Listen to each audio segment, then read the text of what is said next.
Hello દોસ્તો, કેમ છો?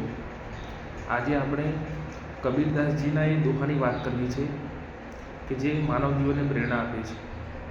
કબીર એક એવા વ્યક્તિ હતા કે જેમને આ સમાજને હંમેશા સાચું માર્ગદર્શન આપ્યું છે.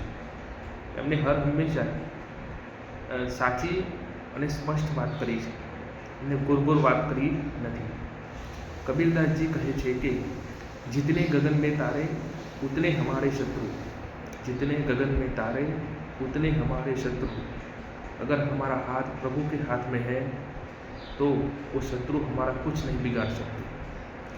આ દુઆ દ્વારા કબીરદાસજી કહેવા માગે છે કે આપણા જીવનની અંદર ઘણા બધા શત્રુ હોય છે. શત્રુ બહારી પણ હોય અને આંતરિક પણ હોય.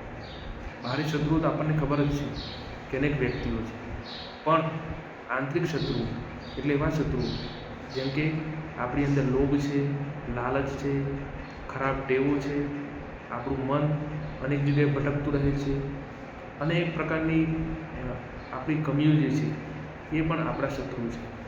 પણ જો આપણો હાથ ભગવાનના હાથ ઉપર હશે, ભગવાનના હાથમાં હશે, તો એ બધું આપણું કશું જ બગાડી શકવાની નથી.